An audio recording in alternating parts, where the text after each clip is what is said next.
Bonjour à toutes et à tous. Euh, je pense et j'espère que vous nous voyez, vous nous entendez. On est en modalité webinaire. Normalement, vous voyez tous les têtes des personnes organisatrices ou intervenantes de cet après-midi.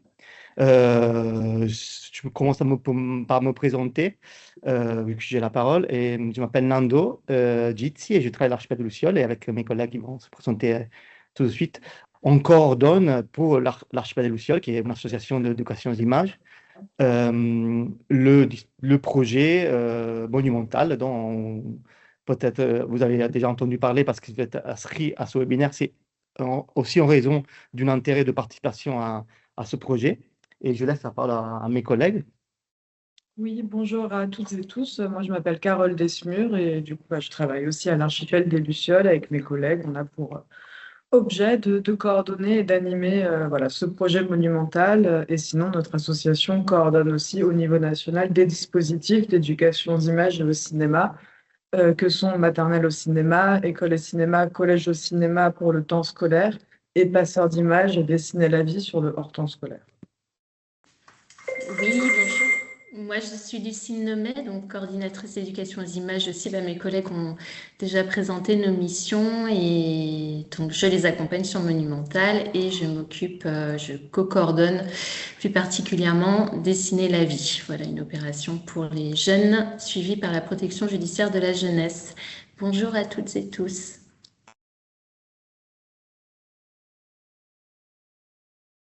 Et là, normalement, on peut commencer à rentrer dans le vif du sujet. Par rappel, Monumental est un projet de défi vidéo numérique destiné aux jeunes, accompagné par des structures de champ socioculturel, de vidéos en lien avec la culture, le patrimoine et le matrimoine. Vous avez le temps jusqu'au fin avril, en 7 avril, pour encore déposer des candidatures via les instruments et les lieux que vous connaissez, notre site internet. Mais je ne prends pas trop de temps pour ça parce que ce n'est pas l'objet du webinaire d'aujourd'hui qui est plutôt destiné à entrer un peu dans le fond des questions que ce projet permet d'aborder, c'est-à-dire le lien, la relation, les liens entre les jeunesses et les patrimoines. Euh, Plus particulièrement, dans ce webinaire, on s'attache à questionner la place des patrimoines dans les trajectoires et les imaginaires des jeunes à l'heure des mutations médiatiques, culturelles et sociales. Déjà, la première question qu'on voulait se poser collectivement, c'était quel est l'état de cette relation? Comment se construit ou se fragilise dans un contexte marqué par la transformation des usages numériques, des modes de transmission, des formes de participation culturelle? Euh, Ensuite, regardons un peu plus de près, le patrimoine peut parfois être perçu par les jeunes comme un espace d'exclusion, exclusion sociale, générationnelle, culturelle, géographique ou encore de genre. Même juste le nom, le mot patrimoine garde la trace de cette exclusion de genre, on pourrait dire, qu'on essaie un peu de corriger aujourd'hui en insérant des nouvelles notions comme matrimoine. Mais est-ce que c'est suffisant? À quelles conditions, au contraire, et c'est ça la question qu'on veut poser aujourd'hui, euh, qui ne veut pas être une solution, une fraîche solution, mais plutôt une question de problématisation, à quelles conditions le patrimoine peut devenir un levier d'inclusion, un espace dans lequel les jeunes se reconnaissent, investissent ou qui les rassemblent? Et enfin, sur la notion de participation, justement, est-ce que cette notion constitue un cadre pertinent pour penser cette relation? Quels autres outils épistémologiques et méthodologiques mobiliser pour analyser, qualifier et travailler ce lien dans des projets éducatifs et sociaux articulés à la création et à la réception des images? Voilà, c'est toutes ces questions, avec toutes ces questions assez importantes et profondes et même vastes que, très modestement, de l'archipel de Luciole, on allait chercher les meilleurs interlocuteurs qui puissent répondre, porter de l'expertise en regard sur ce champ qu'on connaît pas forcément bien à l'archipel de Luciole, qu'on est plutôt dans le champ de la création cinématographique. Et c'est comme ça que justement on a trouvé nos deux intervenants que je vais vous présenter, Irène Bastard et Sébastien Appiotti. Irène est ingénieure et docteur en sociologie Elle étudie les évolutions des pratiques culturelles liées aux usages des outils numériques en intégrant la dimension sociale de ces activités, l'apprentissage, le partage, les sociabilités et les conversations. Après 10 ans consacrés à l'étude des publics de la Bibliothèque nationale de France, elle intègre Pass Culture en 2025 pour poursuivre le développement du pôle études et recherches et mettre en place un observatoire des pratiques culturelles des jeunes.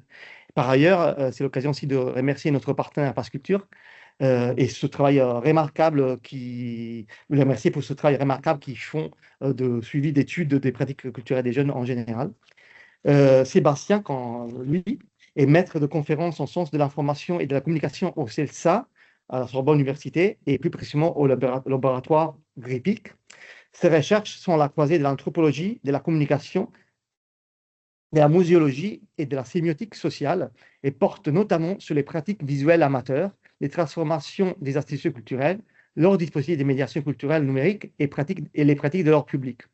Il a récemment publié un livre très intéressant qui s'appelle Prendre des photos au musée, avec le point d'interrogation. Donc, c'est une question qu'il pose aux éditions MKF. Je vous explique comment ça se déroulera ce temps de webinaire, qui est par ailleurs enregistré. Donc, vous pouvez toujours le retrouver en consultation, le revivre et le partager si vous le souhaitez. Vous le retrouverez sur le site du Monumental. On a pensé de le structurer ainsi. De la première heure, Irène et Sébastien vont poser les enjeux de cette question en présentant, en faisant une présentation disons, plus classique. Et chacun aura une demi-heure à peu près pour présenter ses recherches et son expertise sur ces questions. Vous pouvez d'ores et déjà éventuellement noter des questions via l'outil de la conversation que normalement vous trouverez sur le chat. Mais une vraie partie le vrai moment d'échange avec la salle aura lieu, s'ouvrira à la suite de cette heure de présentation, donc à peu près à 15h40. 15h30, 40, où on pourra justement échanger, poser des questions. On sait que dans la salle virtuelle, il y a des personnes qui participent activement à Monumental, ou qu'en général, on pratique de projets avec des jeunes et en lien avec la culture, le patrimoine. L'idée, c'est aussi qu'on s'est dit avec Sébastien et Irène, que soit vraiment un moment de partage et bénéfique pour tout le monde. Même Sébastien et Irène, aussi, qui ont une position aussi de recherche, de chercheurs, ont très envie d'écouter des retours d'expérience, de voir le terrain, au niveau du terrain, quelles sont les difficultés, les problématiques, les questions liées au projet monumental ou plus en général liées à l'accompagnement de jeunes dans ces genres de dispositifs et de projets. Donc n'hésitez pas, aucune timidité, même aucune problématique là-dessus. On est plutôt dans ce sentiment de partage de travail collectif et en fait ensemble. Et notamment, peut-être, voilà, du coup, cette deuxième partie sera plutôt gérée par ma collègue Lucille, qui va du coup prendre la parole. Et c'est tout pour le moment, pour l'introduction. Donc, je vous propose de commencer avec vous, Irène.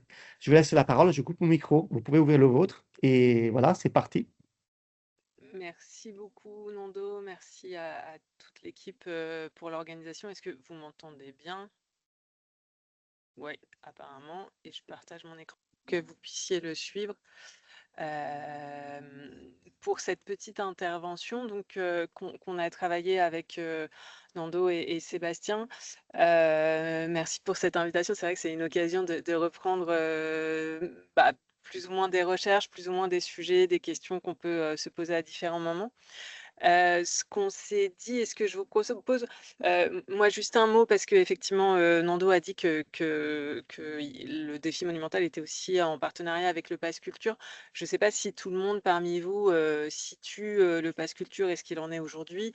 Donc juste en un mot pour redire d'où je parle et pourquoi je vais parler par la suite. Le Pass Culture, donc c'est une politique publique qui vise à accompagner les pratiques culturelles des jeunes.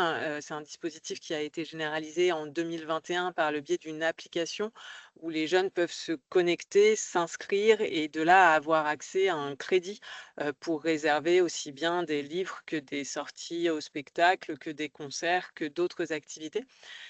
Donc c'est l'intérêt d'avoir une application, qui, met en avant, un certain nombre, d'offres culturelles sur l'ensemble du territoire parce que, c'est bien destiné à tous les jeunes. Aujourd'hui, les crédits sont de 150 € à 18 ans et 50 € à 17 ans. Ça a été réduit au 1er mars dernier. Mais ça génère un de questionnement sur, bah, qu'est-ce que je fais avec mon pass culture? Qu'est-ce que je pratique? Et puis un questionnement qui peut être multisecteur, pas que, sur de la musique ou pas que, sur, des livres. Et donc ça donne un point d'observation qui est un peu singulier, dans le paysage puisqu'on peut analyser, les données, les profils des jeunes, mais aussi leurs activités, ce qu'ils font. Et donc il y a effectivement cette idée que, le pôle études et recherches participe à, diffuser une connaissance sur, les pratiques culturelles des jeunes par, différents, biais, que ce soit l'analyse de données, les enquêtes complémentaires, qu'on mène. Donc moi je suis assez récente dans le pass culture et du coup pour, cette séquence, je vais puiser à la fois dans les études, qui ont été menées dans le pass, mais aussi dans des études plus générales pour partager avec vous un contexte, des éléments, un peu génériques et puis, pour, pouvoir en fait, ouvrir sur qu'est-ce que le numérique a changé, enfin plutôt quelles sont encore les questions qu'on se pose sur ce que le numérique change parce que je pense que ce n'est pas complètement fini. Donc je vais plutôt, repartir de travaux un peu, connus et balisés. N'hésitez pas, au cours du chat ou par la suite de la discussion à revenir sur des choses, qui vous seraient, plus ou moins familières ou qui sont plus ou moins locales ou qui sont plus ou moins, engagées, dans ce secteur, autour de la visite au musée. Alors, vous voyez qu'effectivement, j'utilise le mot, aller au musée, ça va être l'objet de la première partie. On part directement sur ce que sont les institutions au musée. On passera dans une deuxième partie à la question de la rencontre de l'œuvre qui est pas tout à fait la même. Mais c'est vrai que c'est, suivant ces termes-là de la visite au musée que, se font les enquêtes sur les pratiques culturelles, et sur, ce que les jeunes et les moins jeunes peuvent consulter. En tout cas, c'est comme ça que c'est très travaillé, notamment, dans une enquête que vous connaissez peut-être, qui est l'enquête, sur les pratiques culturelles réalisée par le ministère de la Culture. C'est une très grande enquête, qui est réalisée depuis 1973, ce qui permet de comparer les générations les unes avec les autres, de voir ce que faisaient les jeunes en 1973, ce qu'ils faisaient en 1981, ce qu'ils faisaient en 2018 et en fait, est-ce que les jeunes ont changé ou pas changé au fur et à mesure de ces années en gardant une photo, pour chaque année. C'est une enquête qui est extrêmement large et longue, hein. C'est aussi pour ça qu'elle est faite, tous les 10 ans avec des méthodes statistiques extrêmement robustes. Je pense que la dernière, 2018 était administrée à 9 000 personnes avec un enquêteur et en fait, elle couvre, l'ensemble des secteurs, de l'activité culturelle. C'est-à-dire que sur le livre, on demande aux répondants, bah, est-ce que, vous avez lu des livres au cours des 12 derniers mois? Et puis on décline les questions, de genre, de conditions, d'accès via un téléphone ou sur du livre papier et cetera. Et puis après, on passe à la musique et ces mêmes questions sont reposées. Et puis après, à un moment, on passe, à la visite au musée et à la fréquentation des espaces, donc ce qui est désigné comme des sites patrimoniaux. Ça couvre les musées, les expositions et les monuments. Et donc cette enquête, pardon, je ne sais plus si je l'ai bien dit, est administrée à un échantillon, large de la population française, suffisamment large pour qu'on puisse faire des analyses sur les jeunes, pour qu'on puisse faire des analyses sur, les lieux de résidence, les lieux d'habitation, mais aussi sur, les catégories socio-professionnelles et donc avoir une photo extrêmement large enfin large mais précise, de, ce qu'est la visite, au musée.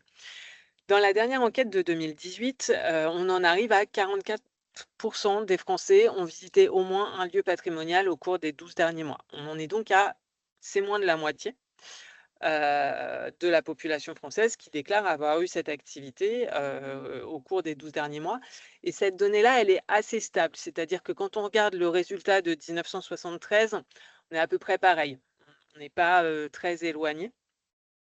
Donc bon, je ne me suis pas attardée, sur ce chiffre-là parce qu'il me paraissait, plus intéressant de passer à d'autres résultats. Donc la part des gens qui vont au musée est assez stable. Il y a des différences qui sont liées un petit peu à l'âge, mais en fait les 15-19 ans sont plus nombreux à faire des visites que les 60 ans et plus, en partie pour des raisons de mobilité, en partie aussi pour des raisons d'accompagnement scolaire, hein. La question, ne précise pas est-ce que la visite se fait en milieu scolaire ou non. Les questions se posent sur la sociabilité, mais avec qui on fait ces visites, mais pas tant, le caractère scolaire. Je pense que le caractère scolaire n'est pas, tout à fait, relié d'ailleurs. Donc il y a plutôt un résultat qui est que les jeunes vont un peu plus au musée, que les seniors.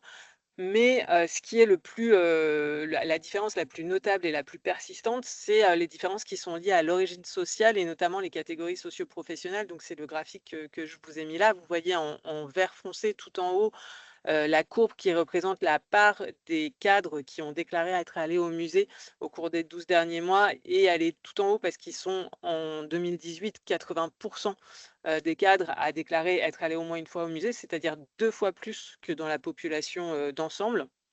Quand on regarde la courbe des professions intermédiaires, c'est 60% de répondants qui déclarent être allés au musée. Et quand on regarde la courbe vert clair des employés ou ouvriers, on descend à 32% euh, des, euh, des répondants qui déclarent avoir eu cette activité. Donc vous voyez que la différence est assez nette, qu'elle est aussi assez stable dans le temps, c'est-à-dire qu'il n'y a pas une grande révolution où une courbe serait passée au-dessus d'une autre ou en dessous d'une autre, et que donc on constate ce que c'est bien le ministère et tous les acteurs culturels, une forme de persistance du fait que aller au musée reste le fait de personnes qui ont plutôt un milieu socio-professionnel élevé, que ce soit parce que ce soit des raisons d'accès, de coût, de distinction, de pratiques sociales ou d'apprentissage. Il y a moult recherches sur ce sujet qui visent à retravailler là-dessus, et bien évidemment l'ensemble des établissements culturels qui essayent de générer une forme de simplification de l'accès, mais on y reviendra par la suite. Ce qui est spécifique pour les jeunes, c'est que quand on fait une enquête, alors avec le Pass Culture, donc sur un échantillon qui n'est pas représentatif de la population française, mais qui est significatif par rapport à l'ensemble des jeunes qu'on peut interroger avec le dispositif Pass Culture, en leur envoyant des emails, des push, des notifications. Ce qui est un peu singulier, c'est que quand on a 15, 16, 17, 18, 19, 20 ans, on est dans cet âge de la vie où il faut s'autonomiser de la culture de ses parents, s'autonomiser de la culture scolaire, c'est-à-dire se créer sa propre culture et ses propres affinités, et que ça ne se fait pas néanmoins tout seul et sorti de nulle part, mais plutôt avec des pratiques qui sont liées à l'environnement social de ses proches et de ses pairs. Et donc, dans cette enquête qui a été faite par mes collègues avant que j'arrive en juin 2024, on observe que l'enquête était spécifiquement sur la sortie dans des lieux de patrimoine. L'ensemble de l'enquête est disponible sur Internet. Si vous le souhaitez, je vous mettrai le lien dans le chat. J'ai retenu là que la question de qu'est-ce qui t'incite à faire des visites culturelles, qu'est-ce qui va être le moteur. Vous voyez qu'en fait, 65% des jeunes nous répondent qu'ils déclarent faire une visite culturelle pour faire une sortie avec des proches. On n'est pas sur un sujet de voir tel artiste qui est absolument exceptionnel, ou bien évidemment que telle œuvre, il faut que je la connaisse. On n'est pas non plus sur une pratique de distinction qui serait se singulariser ou autre. On est sur quelque chose qui est et doit être collectif, et qui est et doit être un événement qui sort un peu de l'ordinaire, hein. C'est la deuxième réponse, un événement spectacle organisé par un lieu de visite qui sert aussi à susciter des activités. Et puis, il y a quand même une forme de familiarité qui se note. Aller voir des expositions dans des musées où on est déjà allé, en fait, quand bien même il faut s'autonomiser de la culture de ses parents et de la culture scolaire, n'empêche que s'appuyer sur un acquis et s'appuyer sur une connaissance et sur des environnements qu'on connaît déjà sert à ces formes de découvertes qui sont possibles par la suite. Et donc, c'est un peu le premier message que j'avais envie de partager avec vous, c'est que quand bien même les jeunes peuvent être donc pas complètement familiers des espaces muséaux, des espaces du patrimoine, parce que tous n'y vont pas, hein, on le sait bien. Il n'empêche qu'il n'y a pas un rejet forcément du patrimoine ou des lieux de sortie, mais plutôt des conditions dans lesquelles on veut y aller, avec cette idée qu'on y va plutôt avec des proches, plutôt pendant les vacances. Ça reste un loisir et c'est assez peu marqué par l'environnement scolaire par rapport à d'autres activités. Et ça reste un espace à découvrir, parce qu'en fait, il y a toujours des nouvelles expositions, il y a toujours des nouvelles choses à faire. On n'a jamais saturé, on ne connaît pas forcément par cœur un musée. Et donc, il y a cette idée qu'il va falloir pouvoir se développer, et que c'est assez en fait cohérent avec un âge où la découverte est importante et où en fait, il va falloir pouvoir se créer des références. Ça, c'est donc des enquêtes qui sont assez larges et quantitatives. Je voulais juste vous pointer en méthode d'enquête avant d'en arriver aux œuvres, d'autres méthodes qui sont utilisées par des chercheurs depuis très longtemps, mais que j'ai vu il n'y a pas très longtemps, en l'occurrence au musée d'Orsay. Donc, désolée de rester sur Paris uniquement, mais j'avais pas l'occasion de l'avoir vu ailleurs. En fait, dans cette question de comment on découvre un musée, comment on se l'approprie, comment on se motive à y aller, il y a eu à partir des années 80, enfin en 1983, la publication d'un ouvrage de Élisée Auveron et Martine Levavasseur qui a montré l'intérêt de faire des ethnographies dans les musées, notamment en suivant les parcours que font les visiteurs dans une salle ou dans un espace. En l'occurrence, l'image que vous voyez à droite, c'est donc un grand tableau qui était au musée d'Orsay cet hiver, réalisé par une artiste qui était invitée au musée d'Orsay, qui s'appelle Larissa Fassler. Et en fait, Larissa Fassler, elle a effectivement fait des périodes d'observation, d'ethnographie, de temps, où elle représentait par des petits points où est-ce que les gens étaient passés, où est-ce qu'ils étaient allés, et puis elle rajoutait les œuvres qui éventuellement lui paraissaient notables pour travailler à un moment. Et vous voyez bien évidemment des formes d'agglomération des points à un endroit qui va être une œuvre notable, peut-être parce qu'il y a plein de gens, alors du coup on se dit qu'on va y aller aussi, peut-être parce que c'est une œuvre plus connue, qu'on a déjà vue par ailleurs sur les réseaux sociaux, sur des tasses, n'importe où, dans d'autres espaces culturels qu'un musée, et que donc il y a des formes de reconnaissance des œuvres qui se font. Et donc vous voyez que ces espaces sont enfin, que ces parcours sont à la fois, cohérents, il y a pas un petit point à un endroit où quelqu'un serait allé tout seul, à un endroit parce qu'en fait, ça reste quand même assez guidé, et néanmoins, c'est jamais tout à fait les mêmes, c'est-à-dire qu'on s'arrête jamais tout à fait tous au même endroit. Et c'est ce qui amène les auteurs à parler d'un parcours soit de fourmi, où on va aller regarder tableau par tableau, cartel par cartel, qu'est-ce qui se fait sur ce musée, ou alors des espaces plus de poissons, on va naviguer d'un endroit à un autre et faire son miel. C'est des travaux qui ont notamment été repris par, enfin des méthodes qui ont été reprises par Samuel Coavou pour montrer que dans les déterminants qui régissent, enfin qui sont corrélés à ces formes de pratiques. Il y a encore à nouveau le déterminant social. En l'occurrence, Samuel Coavou, il s'est installé dans une salle du musée des Beaux-Arts à Lyon, où il y avait un poussin qui avait été réintégré, qui regardait de la même manière est-ce que les gens faisaient le tour de la salle ou est-ce qu'ils s'arrêtaient spécifiquement sur ce tableau. Et en fait, ce qu'il montre, c'est que les profils qui ont une pratique un peu scolaire du musée en essayant de tout suivre et de tout, de tout découvrir, enfin de tout lire, c'est plutôt enfin, ils notaient plutôt des profils, qui étaient, éloignés de la culture et éloignés des musées et qui essayaient donc de se conformer au trajet et au parcours qui avait été proposé par le musée. Alors que les personnes qui arrivaient aller s'installer devant le poussin et puis repartir en ayant donc peut-être ce qu'on pourrait qualifier d'une forme de consommation d'une seule œuvre alors qu'il y en a plein d'autres dans la salle. Et ben, en fait, c'était des habitués des musées qui pouvaient venir pour une demi-heure, qui éventuellement étaient des professionnels et qui savaient que c'était nouveau, que cette œuvre était dans ce musée-là. Et que donc, il y avait une forme de rapide, enfin pas de focalisation sur certaines œuvres qui étaient faites par l'expérience des visiteurs et que c'est eux qui, du coup, avaient une forme de sélection que des personnes moins familières du musée ont moins par eux-mêmes. Voilà donc pour les méthodes d'enquête un peu quantitatives sur ce qu'on peut dire d'un parcours un peu général, enfin d'un tableau un peu général de ce que c'est que d'aller au musée. Je suis bien sûr à votre disposition pour aller plus loin parce qu'il y aurait beaucoup d'autres références à avoir et surtout cette question à chaque fois de se demander qu'est-ce qu'il y a de singulier pour les jeunes? Qu'est-ce que les jeunes peuvent avoir de plus, de moins que d'autres profils pour à se rendre au musée?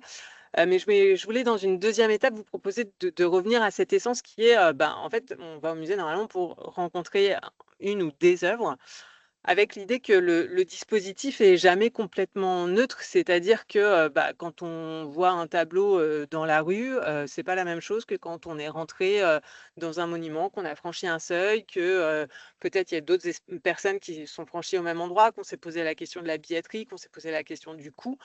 Et puis que, l'œuvre en elle-même, peut, se retrouver au milieu du musée, tout début, à la fin, à un endroit où il y a d'autres œuvres qui sont faites et que donc il y a bien cette question de comment on rencontre une œuvre, à questionner. Avec cette idée que, donc dans ces espaces, on a vu, bah, qui sont les gens qui veulent ou qui cherchent à rencontrer des œuvres. Il y a une idée de sociabilité, notamment pour les jeunes dont on a parlé, où on ne va pas au musée tout seul. On a une forme d'apprentissage et d'expérience du musée qui se fait.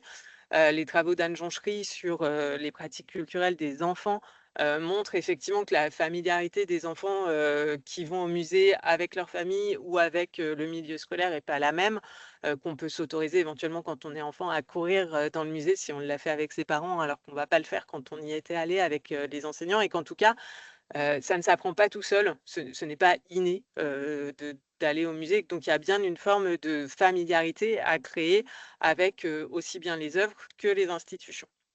Sur toutes les questions qui se posent autour des institutions, c'est celle de ce franchissement de seuil. Comme je le disais, je pense que Sébastien a peut-être aussi d'autres références sur ces questions des collègues qui ont ces éléments-là.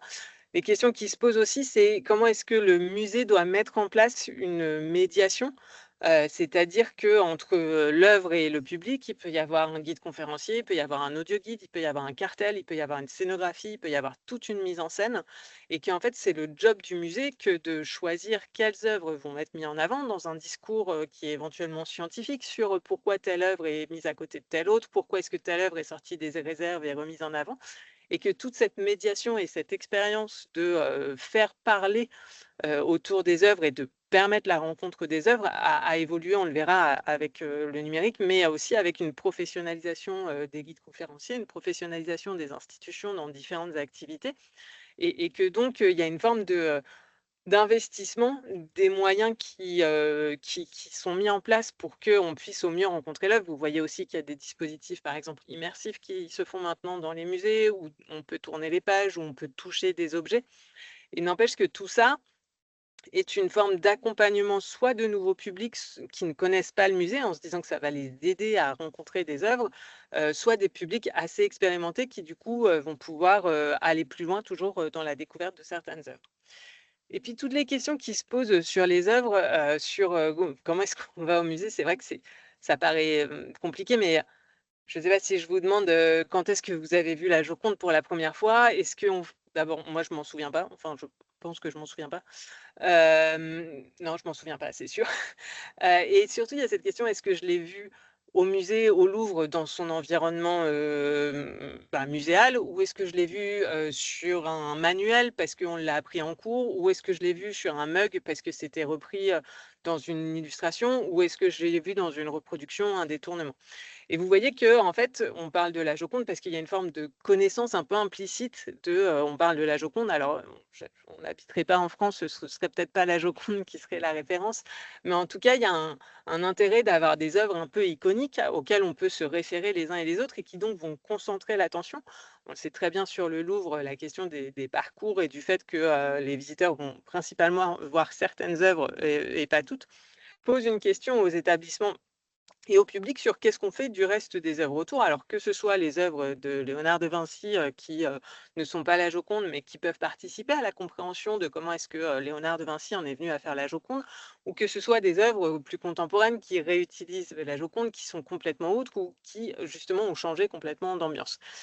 Et donc sur, rencontrer une œuvre au musée, ça relève d'un apprentissage, d'une expérience dans laquelle on va se demander: «Mais quelles œuvres je vais voir? Quel artiste? Est-ce que je les connais déjà? Comment j'en ai entendu parler? Est-ce que ça fait partie de ma culture? Est-ce que ça fait partie d'une culture, des uns et des autres?» Comment est-ce que ça rencontre une série d'accointances, de prises, qui vont pouvoir, en fait, faire en sorte que ma rencontre avec l'œuvre se passe le mieux possible. Que j'aime ou j'aime pas l'œuvre, c'est pas le sujet, enfin, c'est un sujet dans certains cas, mais on sait bien qu'on est là sur un sujet qui est rencontrer une œuvre et que du coup, c'est plutôt une forme d'acculturation et de compréhension des œuvres qui va se mettre en place. Globalement, ce que disent un peu, la recherche, sur, cette rencontre d'une œuvre qui vaut pour, les musées, mais qui vaut aussi pour de la musique, qui vaut aussi pour des livres. La première chose, c'est que les contenus culturels sont ce qui s'appelle des biens d'expérience. C'est ce truc un peu étonnant qui est, on peut pas dire si on a aimé un livre avant de l'avoir lu, et donc il faut consommer un bien, un peu comme si, il faut consommer une pomme pour se dire elle était bonne ou pas. Normalement, d'une pomme à l'autre, on arrive à peu près à s'en sortir. d'un livre à l'autre, d'un film à l'autre, d'une expo à l'autre. On n'arrive pas forcément de la même manière à s'en sortir. Et donc, il y a cette forme très particulière aux biens culturels et en économie de la culture, ça génère des formes un peu étonnantes du fait qu'il faut payer, il faut consommer, il faut vivre l'expérience. Toutes les sorties au musée ne sont pas payantes, bien évidemment, mais il faut avoir une forme d'investissement il faut rencontrer l'œuvre pour se demander est-ce que je l'aime ou pas. Et donc, c'est une forme un peu étonnante d'économie de la culture où ce n'est pas parce qu'on a acheté sa place au musée qu'on adhère au musée ou qu'on rencontre le musée.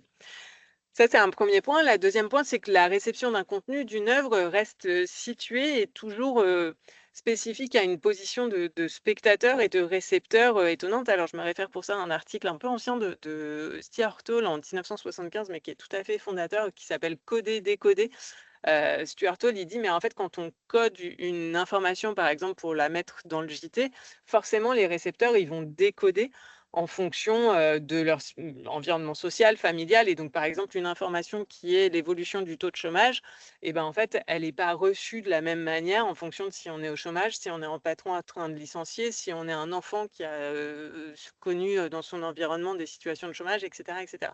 Et donc, une même information, elle va être décodée par chacun en fonction de son milieu social, en fonction de sa sensibilité personnelle et puis en fonction, bien évidemment, de l'environnement de médiation qui accompagne cette information.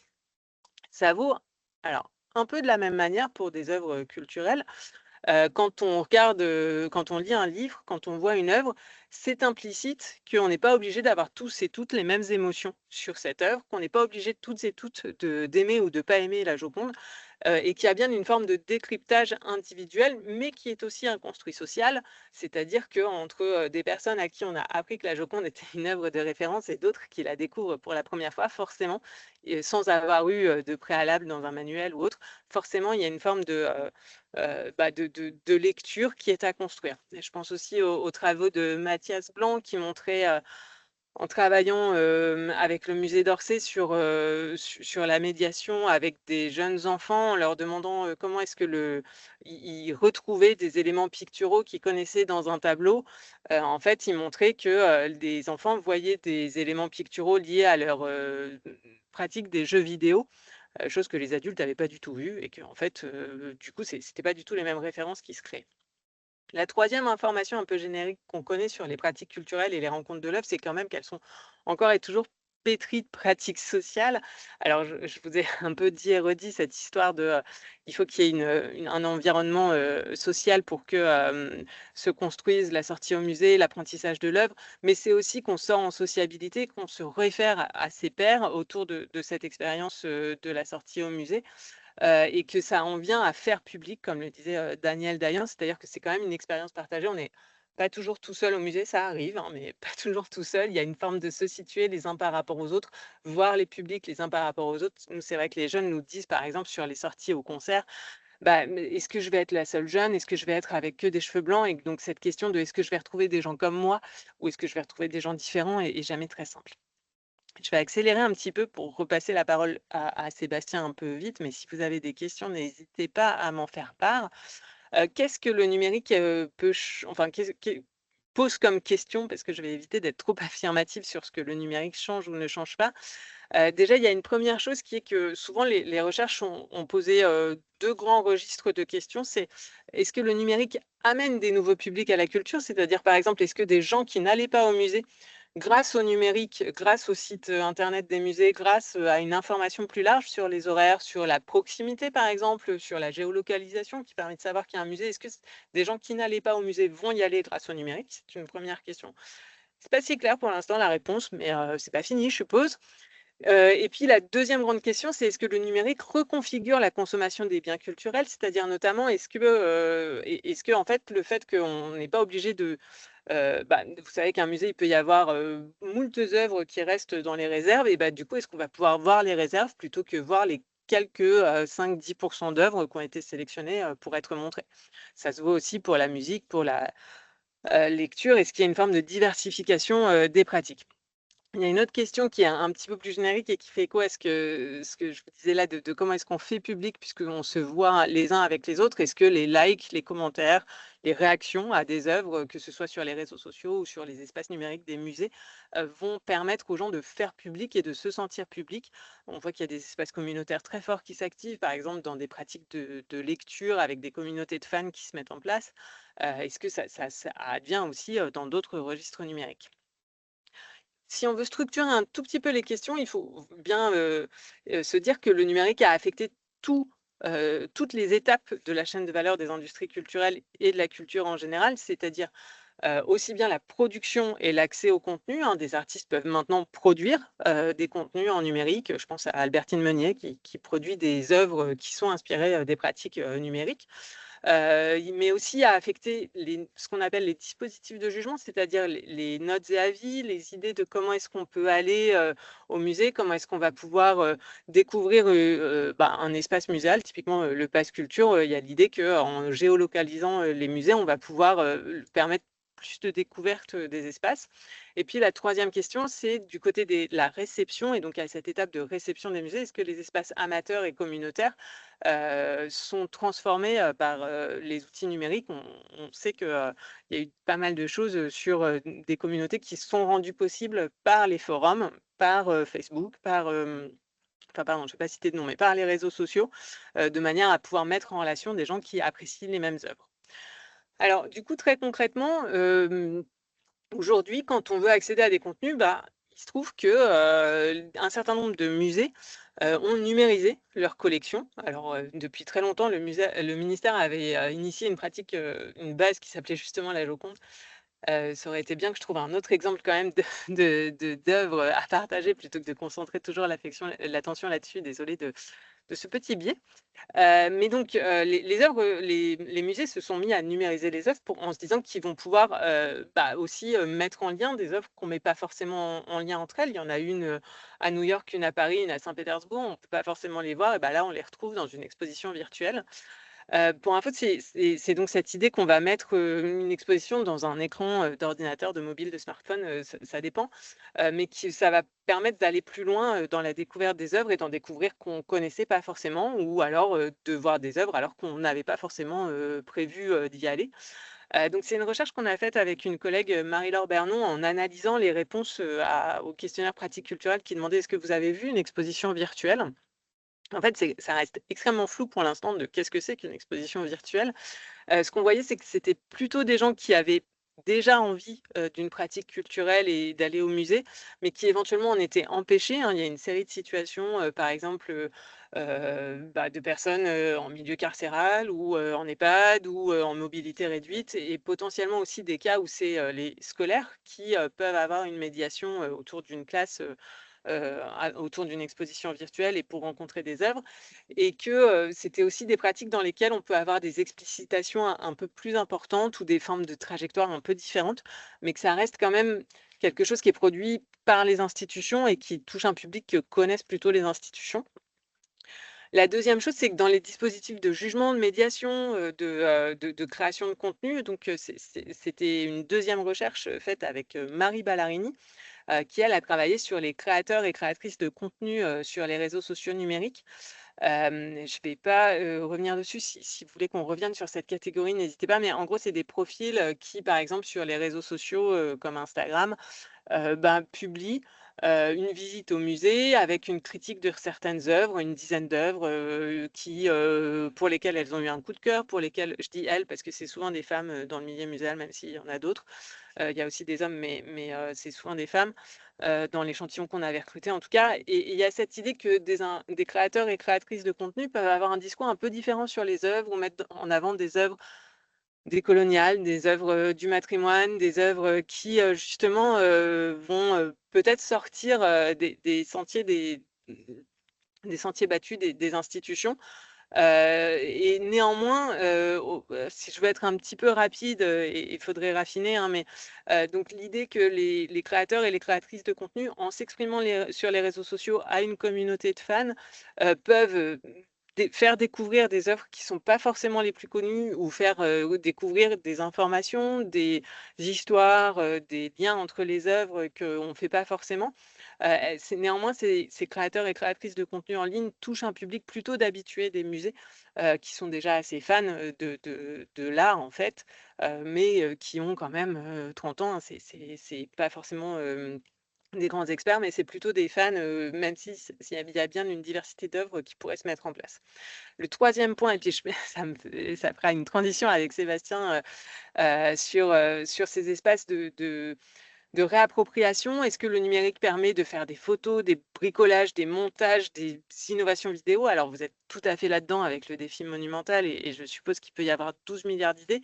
Là, je vous cite juste en exemple une recherche qui a été menée par Florence Andrea Colla, Marie-Christine Bordeaux et Marie-Alix Moligny-Andlauer juste après le Covid, parce qu'au moment du Covid, il y a eu sur Instagram ce qui s'est appelé le Museum Challenge, qui consistait à reproduire des œuvres d'art avec les moyens du bord, en l'occurrence du PQ et des pâtes, en fonction de ce qu'on avait pendant le Covid. Et tout le challenge du projet a été de se questionner de comment est-ce qu'on pouvait utiliser ces images et ces partages d'images qui participaient à ce type de challenge qui sont en fait à la fois ludiques mais quand même assez érudits. Vous voyez que c'est quand même des œuvres qui sont assez connues. On ne va pas prendre une œuvre que personne ne connaît parce que sinon personne ne va la reconnaître quand on l'a fait avec son chien, mais qu'on essaye d'avoir quand même des aspects ludiques ou une forme d'expérience, par exemple mettre ses enfants plutôt que des personnes âgées, ou cette histoire avec des pattes où on reconstruit des choses. Et donc, en fait, tout ce travail montre des formes de réappropriation, de bricolage, d'expérimentation qui sont à l'œuvre avec le numérique et qu'on peut avoir quand même.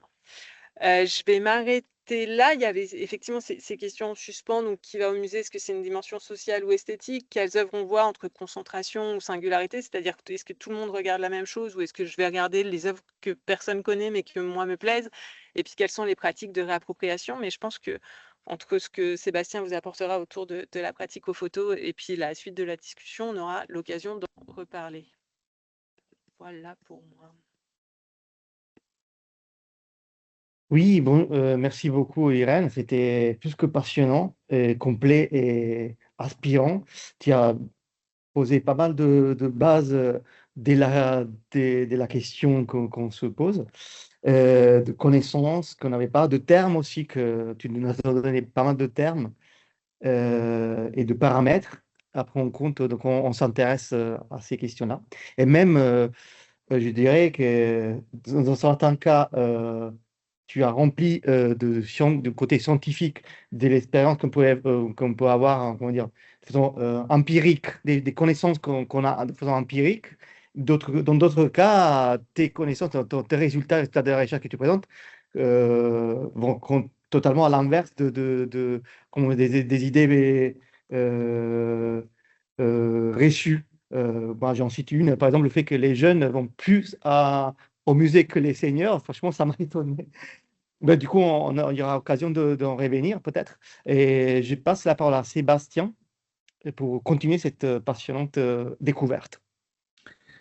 Merci Nando. Je vais juste à mon tour partager mon écran et ensuite je me lance. Ok, alors on est sur la conclusion, donc je me remets sur la slide 1. Est-ce que vous voyez ce que je partage? Sachant que je ne vois personne, donc il faudrait juste me le dire. Oui, on voit ce que tu Ok, partages. parfait, nickel, merci beaucoup. Alors, j'aimerais commencer ma communication en remerciant, comme Irène, donc l'association Luciole pour l'organisation de ce webinaire, et remercier aussi Irène, passionnante et qui va me faciliter grandement la suite. Donc, comme enseignant-chercheur, maître de conférence au CELSA, qui est l'école de communication et de journalisme de la et Sébastien, pardon. Il y a Oui. quelques bruits de parasites. Ça doit être mes feuilles. Ouais. Oui, je pense que tes feuilles, quand tu les places ou te les déplaces, c'est trop près du micro. Et voilà. Tout à fait. Ouais, j'ai déplacé mes feuilles, donc logiquement, ça doit être bon là. Donc, je reprends, vous me dites, du coup. Oui, Ouais, comme l'a indiqué Nando, je suis enseignant-chercheur au CELSA, donc qui est l'école de communication et de journalisme de la Sorbonne. Et je travaille depuis plusieurs années maintenant sur les modalités de réception de la culture et des patrimoines, notamment en contexte d'exposition, notamment en lien avec les expositions, pardon, les pratiques participatives et visuelles donc, des publics. C'est la raison de ma présence ici. Et notamment parce que, voilà, à double titre, hein, en tant que chercheur qui observe des publics en contexte culturel et patrimonial depuis plusieurs années, et en tant qu'individu aussi qui croit profondément à l'utilité sociale de la recherche dans le cadre du dialogue, le fameux dialogue qu'on appelle le dialogue sciences et société. Donc, dans le cadre de ce dialogue, le défi monumental, en tout cas, m'a passionné, notamment dans la proposition qu'il fait d'impliquer les jeunes dans une exploration active et créative, certes du patrimoine, mais avant tout de leur territoire, et donc par le partage d'une expérience à travers leur propre regard, leur propre langage, leurs propres outils, tout en encourageant la transmission de ces patrimoines entre jeunes. J'aurai l'occasion d'y revenir. Pourquoi? Parce que cette ambition, selon moi, c'est-à-dire filmer, partager et avant tout une ambition d'interprétation d'un lieu ou d'un patrimoine est loin, pour autant, et de façon paradoxale, d'être une évidence. Pourquoi? Parce qu'elle mobilise, selon moi, des pratiques culturelles complexes, mais aussi des manières d'interpréter, de se représenter la participation, le patrimoine et aussi nos cultures visuelles contemporaines. Donc, dans ce contexte, mon intervention, tac, j'avais mis une petite slide pour Monumental, mais c'est pas grave. Je passe à la slide suivante. Mon intervention se déploiera en trois grandes étapes, trois parties. Premièrement, je reviendrai sur ce qui peut sembler être une évidence, mais qui ne l'est pas, c'est-à-dire ce que les chercheurs en sciences humaines et sociales entendent par patrimoine. Dans un deuxième temps, j'aborderai plutôt la question de la participation culturelle et comment elle s'est transformée récemment avec le numérique, comme l'a montré Irène, afin de nous renseigner sur les formes de participation auxquelles vous avez affaire avec Monumental. Et troisièmement, ce sera le cœur de ma communication. Je présenterai un certain nombre de résultats issus de mes enquêtes de terrain sur les pratiques visuelles des publics de lieux culturels et d'expositions, que j'appelle donc des répertoires thématiques de pratiques visuelles, et la façon dont ces répertoires peuvent directement nourrir, ou en tout cas entrer en écho ou en discussion pour la deuxième partie de ce webinaire avec votre travail en cours, donc avec vos jeunes, donc âgés de 13 à 20 ans. Alors, on y va pour la première partie. Donc, qu'est-ce que le patrimoine? Question qui peut sembler naïve, car on pourrait avoir tendance à répondre notamment par une incarnation physique, hein, la cathédrale du village, le château régional, le musée de la ville, etc., etc. Et on a en partie raison de faire cela, mais en partie. André Desvallées, donc premier chercheur que j'ai indiqué à droite sur ma slide, en 1998, dans une analyse qu'il propose de la notion, une analyse historique, montre par exemple que la conception du patrimoine a varié au cours du temps et n'a d'ailleurs pas nécessairement la même signification selon les cultures.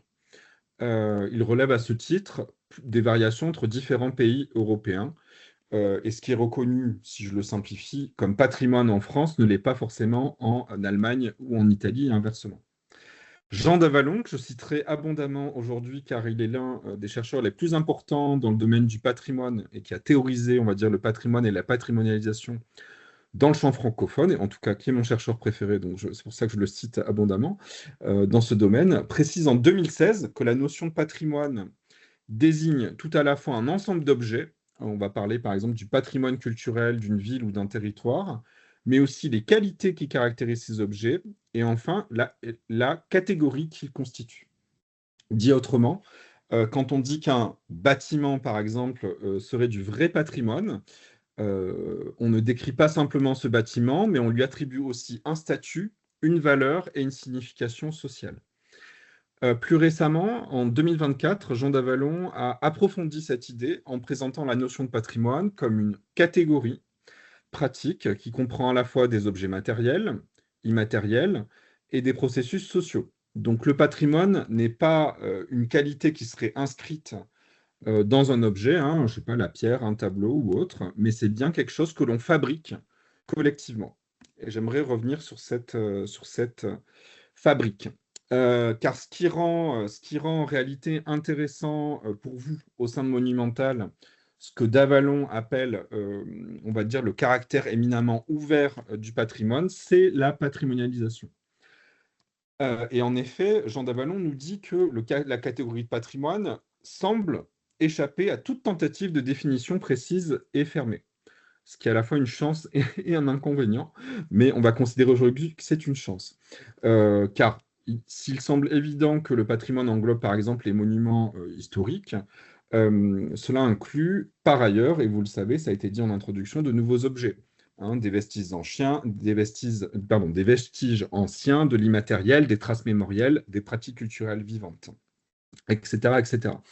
Et cette définition ouverte et instable interroge, selon moi, le rapport des individus à leur territoire et à ce qui fait sens, commun, culture, et donc patrimoine ou matrimoine pour elles et eux, de leur point de vue. Et cette ouverture, je l'ai dit auparavant, n'est absolument pas un défaut. C'est une dynamique, et cette définition ouverte crée une dynamique qui vient créer des débats permanents, par exemple sur ce qui mérite d'être préservé. Cela crée également des tensions entre différentes visions de la culture, de la mémoire, du rapport au temps et au territoire, et des processus de transformation sociale qui les entourent. Et c'est précisément parce que la notion de patrimoine est aussi ouverte qu'elle peut accueillir les regards des jeunes que vous accompagnez au sein du défi monumental. Cette fabrication, justement, éminemment sociale du patrimoine, on lui donne un nom, et c'est celui que vous voyez sur la slide ici, c'est la patrimonialisation.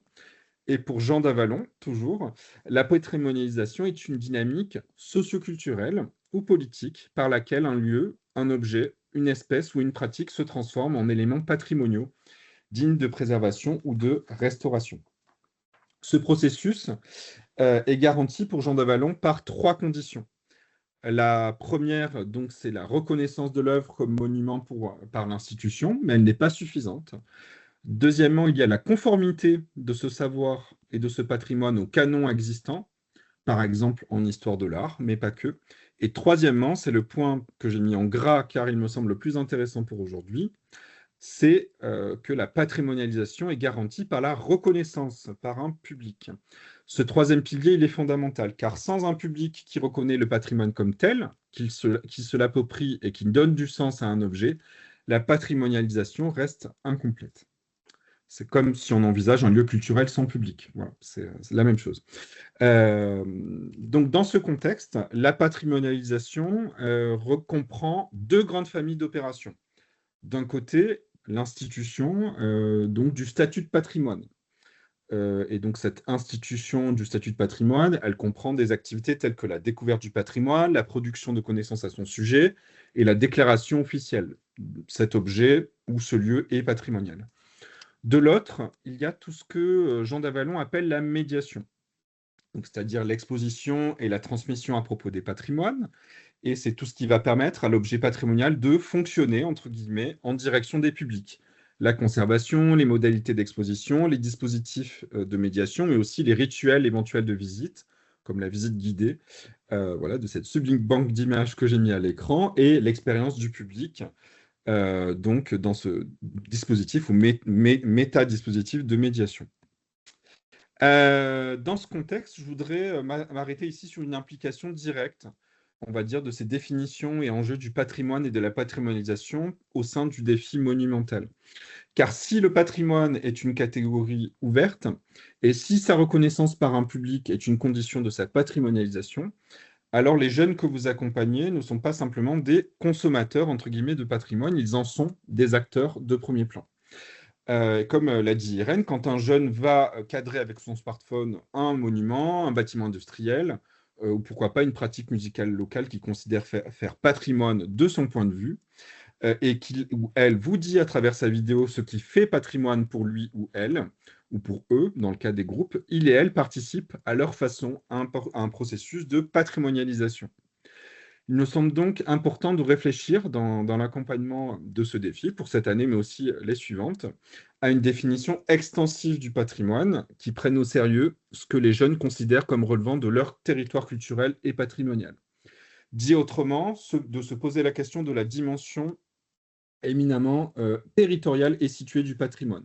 Comment mon territoire et les institutions qui le composent sont porteurs de culture et de patrimoine, comment les habitants que je vais rencontrer ou qui se situent dans mon territoire en sont porteurs à leur tour, de façon conventionnelle ou renouvelée. Donc, dans cette première partie, j'ai souhaité montrer que le patrimoine n'est pas une donnée figée, mais bien une construction collective, ouverte et en perpétuel renouvellement. Sa reconnaissance par les publics, et notamment les jeunes, par les jeunes n'est pas anecdotique, et elle est même constitutive du processus même de patrimonialisation. Mais donc, alors, une question se pose. Comment cette reconnaissance se manifeste-t-elle concrètement? Par quels gestes, par quelles pratiques, par quels dispositifs les individus s'approprient-ils aujourd'hui les lieux et les objets des patrimoines? Et dans quelle mesure ces pratiques constituent-elles une forme de participation à la vie culturelle? C'est précisément ce que je voudrais examiner dans cette deuxième partie, car si le patrimoine est une catégorie ouverte, la participation culturelle l'est tout autant, ce qui nous emmène donc vers cette deuxième partie. Alors, le mot participation fait partie de ces termes que les chercheurs adorent, puisque c'est ce qu'on appelle les termes valises, ou les notions parapluies, qui sont à ce point vagues et floues qu'elles en deviennent un peu fourre-tout. Effectivement, force est de constater que le mot participation est aujourd'hui omniprésent dans les discours des institutions culturelles, socioculturelles, mais aussi des acteurs, on va dire, des politiques publiques de la culture. La participation, partons de là, a une histoire longue qui me semble intéressante de connaître et de partager pour s'interroger ensemble sur le sens de nos pratiques professionnelles, les vôtres, mais aussi les miennes en tant que chercheur, lorsque l'on parle de participation. Alors, on y va. Les inaugurations de l'Anacostia Neighborhood Museum à Washington en 1967, ou de l'écomusée que vous avez ici en photo du Creusot en 1971, qui aujourd'hui s'appelle le Musée de l'Homme et de l'Industrie, ou encore de la Casa del Museo à Mexico en 1973, constituent 3 jalons fondateurs de ce qu'on appelle le mouvement de la nouvelle muséologie.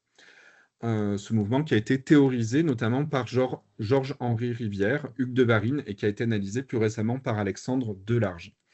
Pourquoi je le mentionne? Ce n'est pas un cours sur la nouvelle muséologie, mais par contre, c'est intéressant de s'y intéresser 2 petites minutes, puisque ce mouvement a fait de la participation un outil essentiel au service de l'institution culturelle.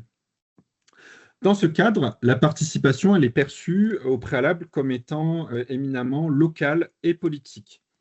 Et dans le milieu des musées, notamment des musées de société ou des écomusées, elle se définit comme l'implication des habitants et des citoyens dans la vie de l'institution. Cela peut passer par l'organisation de débats, des comités d'usagers, du bénévolat, la participation des habitants ou des citoyens à la patrimonialisation, qu'elle soit matérielle ou immatérielle, c'est-à-dire vraiment patrimonialiser des objets, des outils, des coutumes ou encore des traditions, telles que des traditions culinaires, par exemple. Je pense aussi dans ce cadre-là à des enquêtes collectes qui ont été menées par les écomusées, les musées d'ethnographie ou les musées municipaux, dans lesquels la photographie et les vidéos, notamment celles des habitants des territoires concernés, jouent historiquement un grand rôle. Les musées de société, de leur côté, et les centres de techniques et de culture scientifique ont, de leur côté, développé une participation d'un autre type, celle de l'interactivité, de la manipulation. Des musées tels que le Musée des sciences de Chicago ou le Palais de la Découverte à Paris sont novateurs dans l'inclusion du public par des dispositifs interactifs et participatifs dès les années 1960. Et cette tradition qui est fondée sur le faire, c'est-à-dire mettre à l'activité un visiteur, lui proposer un atelier par exemple, inspire encore aujourd'hui de nombreux dispositifs de médiation dans les institutions culturelles. Donc ce contexte historique, il va changer, il va venir remodeler ce qu'on entend par participation au tournant des années 2000, avec la diffusion du numérique et d'une certaine idéologie du numérique, notamment en lien avec ce que l'on va appeler, entre guillemets, le Web 2.0. Alors, Tim O'Reilly, je vous ai mis son nom ici, dans son article fondateur What is Web 2.0 en 2005, défend l'idée qui aura largement été diffusée par la suite et qui perdure encore à l'heure actuelle pour grande partie, que la survie du web et de ses industries et des industries culturelles doit prendre appui sur le paradigme participatif. L'utilisateur ou l'internaute serait perçu comme passif, et devrait se transformer en un véritable générateur de contenu. Et dans cette hymne au participatif, l'image, qu'elle soit fixe ou animée, joue un rôle essentiel, directement lié au smartphone, outil d'écriture et de lecture au cœur de cet écosystème numérique et participatif contemporain. Et l'impact de Tim O'Reilly, de cette formule Web 2.0, n'a pas été que sémantique, comme on peut citer par exemple les géants du web sous l'appellation GAFAM. Selon Matthew Allen, l'impact de Tim O'Reilly a été massif sur la manière dont a été conçu, à partir des années 2000, le nouveau web. Et c'est à peu près à cette époque, milieu des années 2000, que sont nés tous les réseaux sociaux qui sont encore à l'heure actuelle, hormis TikTok. Donc, mais là, je cite X, Twitter, YouTube, Facebook ou encore Instagram. Donc, c'est vraiment seconde moitié des années 2000. Et point commun en tout cas de ces acteurs du Web 2.0, c'est une conception de la participation comme un échange libre, horizontal, participatif, mettant en avant la créativité, par exemple, et qui a circulé de façon très forte au sein des discours entrepreneuriaux. Donc ça, c'est une évidence, mais aussi jusqu'au cœur des politiques publiques et des institutions culturelles, avec une croyance forte dans les pouvoirs de la participation réactualisée par le numérique. Dans ce contexte, Henry Jenkins, qui est le spécialiste, en tout cas, du transmédia storytelling, mais aussi des cultures, je dirais, participatives contemporaines, dans ses travaux donc, sur la culture participative des fans dans les années 2000, fournit un autre pilier théorique de ce mouvement, ou en tout cas de cette transformation de la participation. La formulation que je vous ai mise ici en gras et en gros à l'écran est devenue célèbre. Pour qualifier, en tout cas, ce que Jenkins appelle la nouvelle convergence médiatique, avec donc ces compétences que seraient en mesure de développer des individus ordinaires, on peut aussi penser, en lien plus spécifiquement avec le numérique, à la réactualisation de la participation. En tout cas, c'est le concept de Marie Cambon, et à ce que André Gunther, qui est spécialiste en France de l'image numérique, appelle la reconfiguration du photographique, qui serait liée, selon lui, au numérique, premièrement, aux plateformes socio-numériques, donc aux réseaux sociaux, pour le dire autrement, et enfin au développement de nouvelles pratiques de sociabilité autour de l'image. Alors, on en vient maintenant à... Pardon, excusez-moi. On en vient maintenant à ce qui nous intéresse, c'est-à-dire photographier et filmer en contexte culturel et patrimonial. Puisque cette transformation, finalement, à la fois de la participation et, on va dire, du rapport contemporain à l'image, a eu un effet très concret et visible dans les institutions culturelles et patrimoniales. À savoir que le statut de l'image produite par les visiteurs a radicalement changé. Et en quelques années seulement, les pratiques visuelles, qui incluent donc, pour rappel, la photo et la vidéo, dans les expositions et les lieux de culture et de patrimoine, est passé de l'interdiction. Je pense par exemple ici à deux musées voilà, très connus, mais il y en a eu d'autres, plein d'autres. Le musée du Louvre, qui a pratiqué une interdiction partielle dans ses espaces entre 2005 et 2007, et surtout le musée d'Orsay, une interdiction totale de photographier et de filmer entre 2010 et 2015. Donc on est passé de ce régime, en tout cas d'interdiction, à une incitation, pour ne pas dire à une injonction à photographier, et qui se déploie de manière multiforme. Applications mobiles participatives, des écrans de visualisation des plateformes et de ce qui est publié par les visiteurs sur les plateformes, des hashtags pour inciter les visiteurs à partager leur expérience de visite, des outils créatifs, des ateliers, des scénographies immersives conçues pour être photographiées et ou filmées, entre autres. Donc, comment expliquer ce basculement ?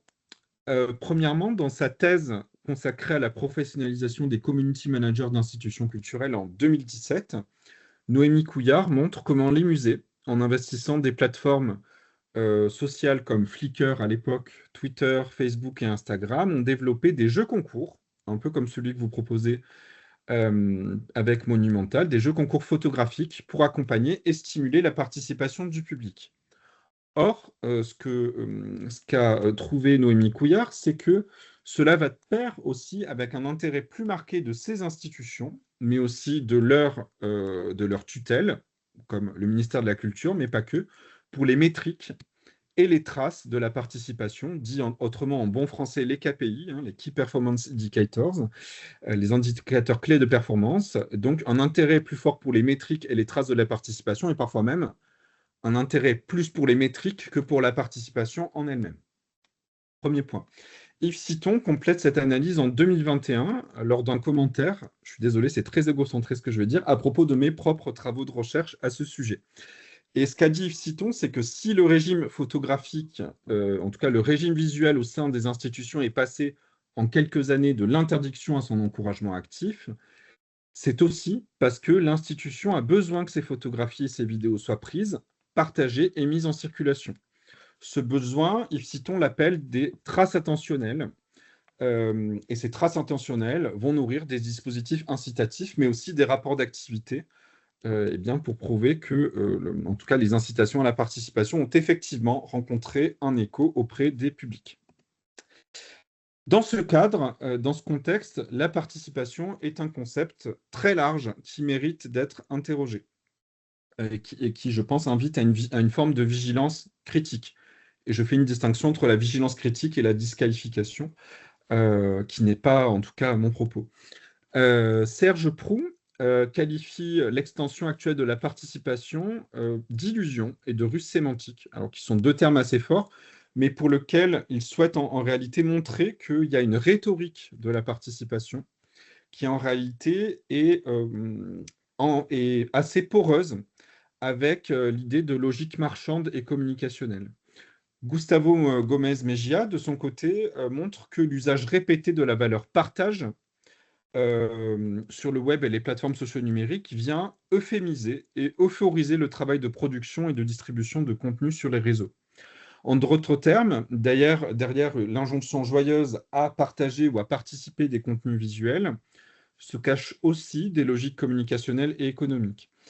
Et sous couvert de célébration des points de vue et de la subjectivité des publics, se cachent aussi des formes particulières de travail numérique non rémunéré, ce que certains chercheurs appellent du digital labor, au sein même des lieux de culture et du patrimoine. Alors, ayant dit cela, pourquoi est-ce important pour vous et que peut-on en faire sans disqualifier totalement la participation numérique, puisque ce n'est pas mon propos aussi. La démarche que vous proposez de participation numérique s'inscrit bel et bien dans cet espace de tension et de contradiction que j'ai décrit. Car encourager les jeunes à faire des images et à les partager n'est pas neutre, mais s'inscrit dans une économie d'écriture numérique stimulée et dont les imaginaires sont profondément travaillés par les GAFAM et les plateformes socio-numériques d'autre part, et s'inscrit d'autre part dans une injonction forte et transverse au sein de la société, et notamment en direction des plus jeunes, à la créativité et à la participation numérique, et à la captation aussi de l'attention sur ces mêmes plateformes. Et ce que je viens d'énoncer me semble être un défi en fait à réfléchir collectivement, c'est-à-dire entre nous aujourd'hui, mais aussi avec elles et eux de façon critique, dans une démarche qui concilierait par exemple autour de l'image, l'éducation artistique et culturelle, mais aussi des enjeux spécifiques qui me semblent importants et qui relèvent, eux, pour le coup, de l'éducation aux médias et à l'information.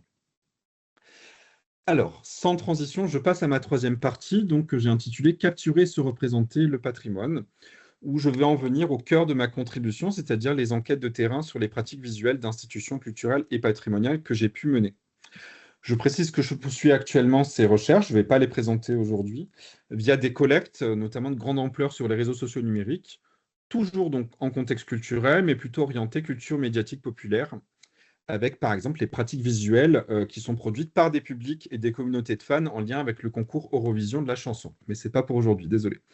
Donc mes recherches que je vais présenter aujourd'hui, elles ont été menées d'abord à la RMN Grand Palais, que vous voyez à l'écran pendant ma thèse, et puis plus récemment au sein du Palais des Beaux-Arts de Lille.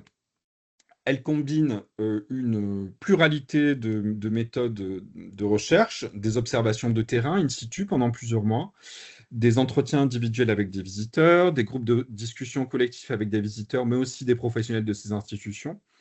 Et enfin, pour le Palais des Beaux-Arts de Lille, un questionnaire en ligne de plus de 400 répondants. Quelques chiffres tout d'abord. 3 petits chiffres, pas plus, pour contextualiser. Le baromètre du numérique de l'Arcom estime que 91% des Français âgés de 12 ans et plus sont équipés d'un smartphone en 2025. Ces taux, vous le voyez, on est quasiment à saturation pour les 12-17 ans et les 18-24 ans. Et ce phénomène social majeur, c'est-à-dire l'augmentation très forte depuis le début des années 2010 des smartphones et donc des capteurs photographiques en circulation, a rendu urgent, selon moi, la question suivante, c'est-à-dire que font les publics avec leurs capteurs photographiques, et en premier lieu ceux de leur smartphone, donc dans les lieux de culture et de patrimoine. À partir de mes observations, de mes entretiens, j'ai identifié ce que j'ai appelé des répertoires thématiques, c'est-à-dire 5 façons distinctes de donner pour ces publics du sens à leurs images en contexte culturel et patrimonial. Et plus précisément, j'entends par répertoire thématique des imaginaires de l'image, fixes ou animés, qui ont été circonscrits de ma part au croisement des observations que j'ai pu être menées, des entretiens, c'est-à-dire la manière dont ces publics-là parlent et font des discours à propos de leurs pratiques visuelles, et aussi de leur propre représentation de l'image, et le fait de faire des photos et de vidéos pendant les entretiens individuels ou collectifs que j'ai pu mener. Ces répertoires me semblent avoir une résonance directe avec les objectifs du défi monumental, et c'est pourquoi je vais les présenter un par un, et à chaque fin de répertoire, une petite question, une petite perche pour vous avec le défi monumental. Donc le premier répertoire, je l'ai intitulé tout simplement « On prend des images parce que quelque chose nous touche ». Et c'est le plus fréquent en réalité, en tout cas c'est celui que j'ai le plus fréquemment rencontré, c'est-à-dire qu'on prend ou l'acte photographique ou vidéographique est suscité par une adhésion à une expérience esthétique et émotionnelle. On photographie ou on filme parce que quelque chose nous touche, quelque chose nous semble beau et ou nous procure du plaisir. Patricia, l'une de mes enquêtées, le dit tout simplement, et beaucoup plus simplement que moi. Je la cite. « Je vais trouver ça joli à l'œil, un coup d'œil, donc je le prends en photo. » La photographie devient ici un geste qui prolonge et en quelque sorte fige une émotion provoquée par un objet culturel ou patrimonial. D'autres pratiques sont plus composites et intéressantes. Catherine, qui est professeure de peinture, constitue par exemple régulièrement des dossiers d'œuvres sur son ordinateur pour se créer son propre catalogue d'exposition. Et elle conçoit sa propre pratique vidéo et photo comme un moyen de conserver une trace de ses coups de cœur, mais aussi pour les montrer à ses élèves. J'ai pu observer aussi des pratiques de collection. Certains publics ne photographient pas ou ne filment pas l'œuvre en général, mais vont faire une collection méticuleuse de détails, des typographies, des textures, des formes répétitives. Voilà. Et ce que ça vient nous dire pour le défi monumental, c'est que l'émotion esthétique, elle est un moteur légitime et puissant de la pratique visuelle, et que parfois, filmer, parce que quelque chose est beau ou émouvant de notre point de vue, c'est déjà une forme d'intelligence, pour moi, sensible et patrimoniale d'un lieu ou d'un objet.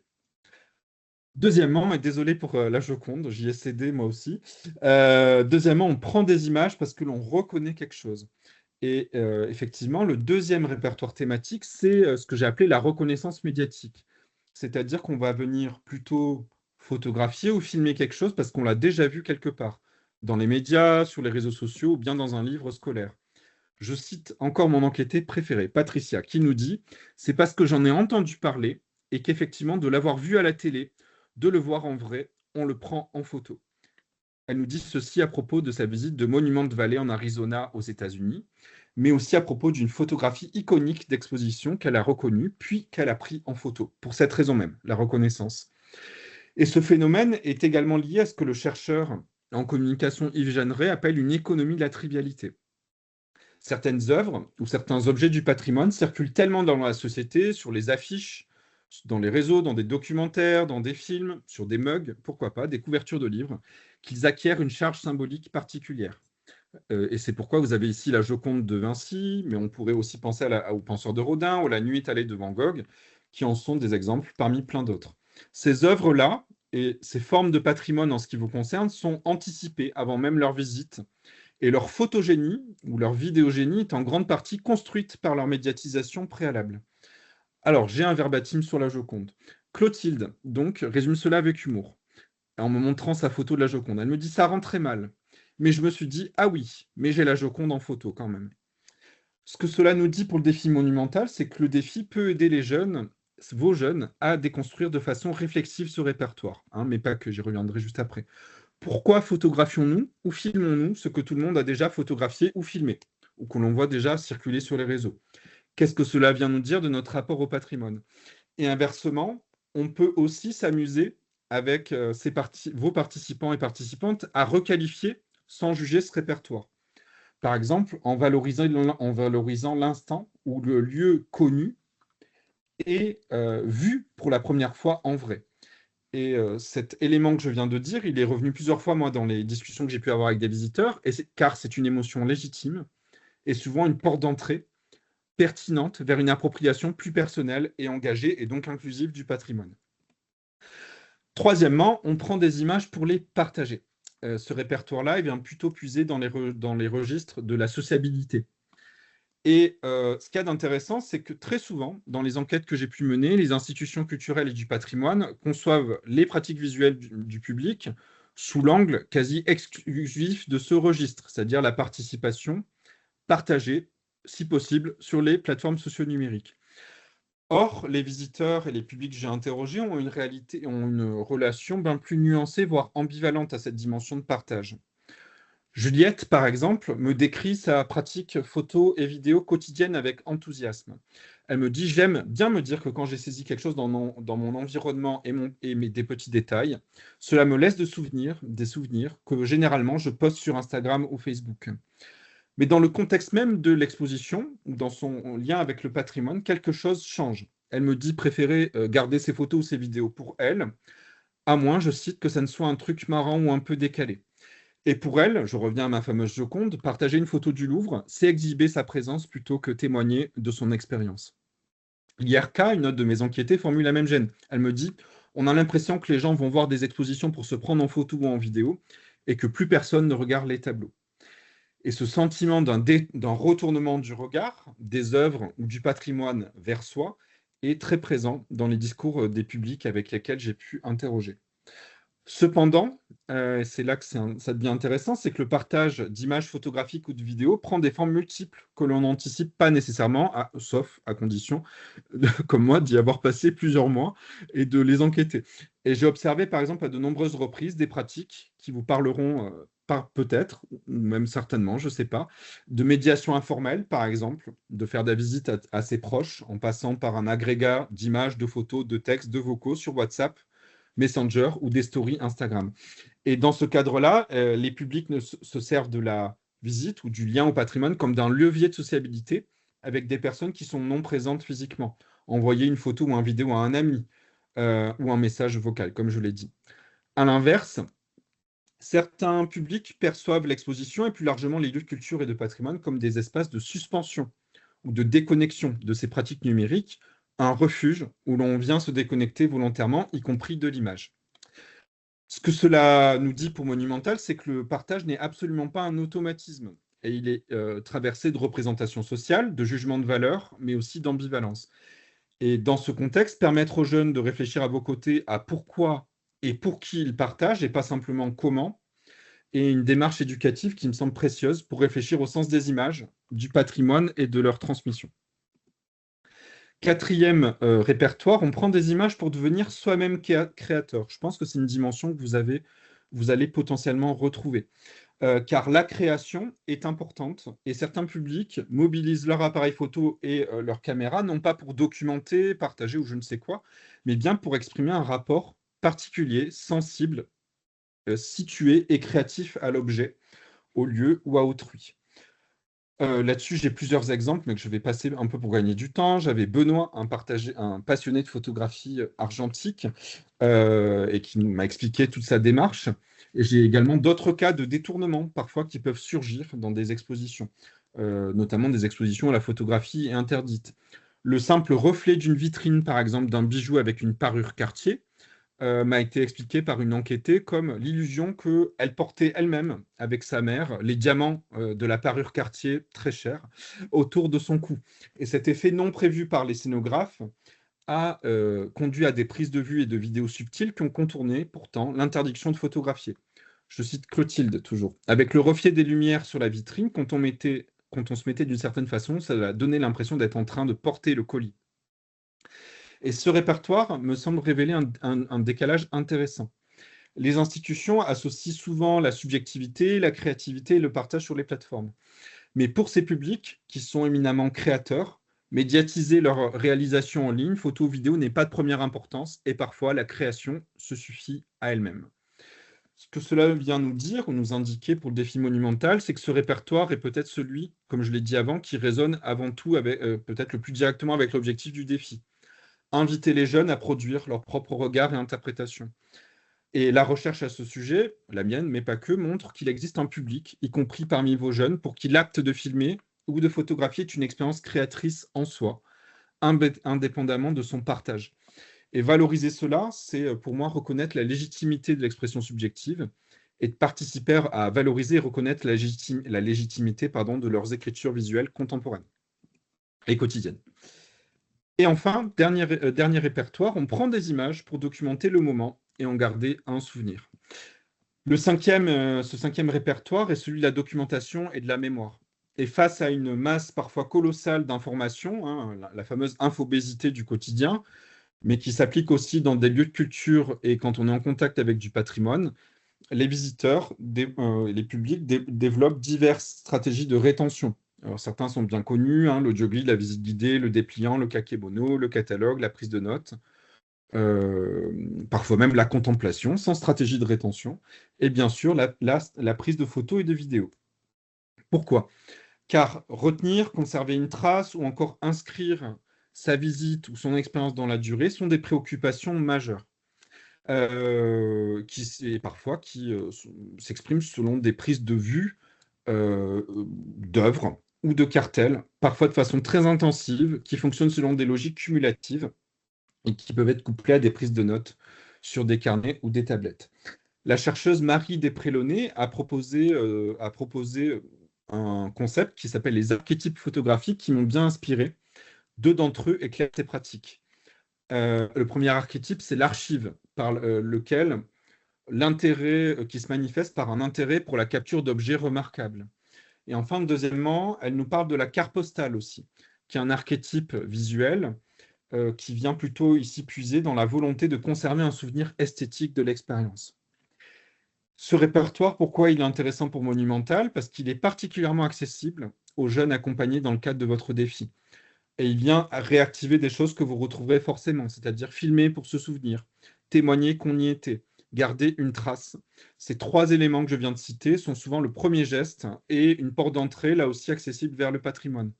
Et l'enjeu ici pédagogique pourrait être, sans doute, d'aller plus loin dans cette démarche par l'accompagnement que vous allez leur proposer afin de transformer cette documentation en narration et en point de vue situé et incarné et donc en récit.